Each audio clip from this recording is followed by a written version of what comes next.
ഈ ഒരു എൻജിനിൽ ഇപ്പോൾ ഉണ്ടാകുന്നൊരു വൈബ്രേഷൻ, 3 സിലിണ്ടർ എൻജിൻ സ്റ്റാർട്ട് ചെയ്തിട്ട് കഴിയുമ്പോഴത്തേക്കും ഈ ഒരു രീതിക്ക് വൈബ്രേഷൻസ് ഉണ്ടാവും. എ സിയും കൂടെ വർക്ക് ചെയ്യുന്ന സമയത്ത് ഈ വരുന്നൊരു വൈബ്രേഷൻ നിങ്ങൾക്ക് കാണാം.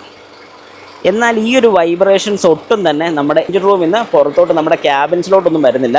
അതിൻ്റെ മെയിൻ കാരണം ഈ കാണുന്ന മൗണ്ടിങ്ങുകളാണ്. അതായത് എൻജിൻ മൗണ്ടിങ്സ് നമുക്ക് വരുന്നുണ്ട്. ഒന്ന് ബാക്കിലും സൈഡിലും ആയിട്ട് 3 മൗണ്ടിങ്സ് ആണ് മെയിൻലി നമുക്ക് വരുന്നത്. അപ്പോൾ അതുകൊണ്ട് തന്നെയാണ് നമുക്ക് ഈ ഒരു വൈബ്രേഷൻ അകത്തോട്ട് നമുക്ക് ഫീൽ ചെയ്യാത്തത്.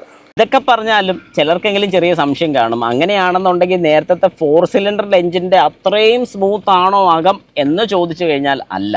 അതിൻ്റെ കറക്റ്റായിട്ടൊരു എക്സാമ്പിൾ പറയാനാണെങ്കിൽ ഞാനിപ്പോൾ ഇവിടെ വന്ന് ഈ ഒരു സ്റ്റിയറിങ്ങിൽ ഇങ്ങനെ പിടിച്ചു കഴിഞ്ഞാൽ എനിക്ക് ആ ഒരു വൈബ്രേഷൻ ഫീൽ ചെയ്യുന്നുണ്ട്. അതായത് ചെറിയ രീതിക്കെങ്കിലും ആ ഒരു വൈബ്രേഷൻ അകത്തോട്ട് ട്രാൻസ്ഫർ ആകുന്നുണ്ട്. ഇല്ല എന്ന് പറയാൻ സാധിക്കത്തില്ല. ചെറിയ രീതിക്ക് ഒട്ടുമില്ല എന്ന് പറയാൻ പറ്റില്ല. കാരണം നിങ്ങളിപ്പോൾ കണ്ടായിരുന്നു ആ ഒരു എൻജിൻ വൈബ്രേഷൻ നടത്തുന്ന, അല്ലെങ്കിൽ ആ വൈബ്രേഷൻ എത്രത്തോളം ഉണ്ടെന്ന്. പക്ഷേ അതിൻ്റെ ഒരു പകുതി മാത്രം നമുക്ക് അകത്ത് ചെറിയ രീതിക്ക് ഫീൽ ചെയ്യുന്നുള്ളൂ.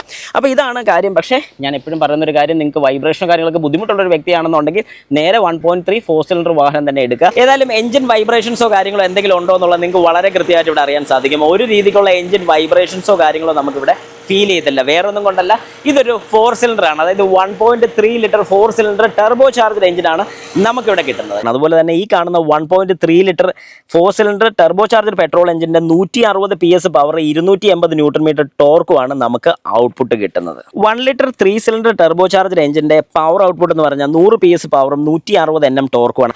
അല്ലാതെ പക്ഷേ ഈ വാഹനം ഒന്ന് ഡ്രൈവ് ചെയ്ത് കൂടെ നോക്കുക. ഡ്രൈവ് ചെയ്യുമ്പോഴത്തേക്കും നിങ്ങൾക്ക് കൃത്യമായിട്ടുള്ളൊരു ഔട്ട്പുട്ടും കാര്യങ്ങളൊക്കെ അറിയാൻ സാധിക്കും. ഡ്രൈവ് ചെയ്യണമെന്നുണ്ടെങ്കിൽ റെനോയുടെ കോൺടാക്ട് നമ്പർ ഞാൻ ഡിസ്ക്രിപ്ഷനിൽ കൊടുത്തേക്കാം. നിങ്ങൾ അതിൽ കോൺടാക്ട് ചെയ്യുക, അവരോട് ടെസ്റ്റ് ഡ്രൈവ് ആവശ്യപ്പെടുക. നിങ്ങൾക്കൊരു ടെസ്റ്റ് ഡ്രൈവ് കിട്ടുന്നതായിരിക്കും. എന്നിട്ട് ഈ വാഹനം ഡ്രൈവ് ചെയ്യുമ്പോൾ നിങ്ങൾക്ക് വളരെ കൃത്യമായിട്ട് മനസ്സിലാവുന്നതായിരിക്കും ഈ ഒരു 1 ലിറ്റർ എഞ്ചിനും 1.3 ലിറ്റർ എഞ്ചിനും തമ്മിലുള്ള കൃത്യമായിട്ടുള്ള ഡിഫറൻസ്.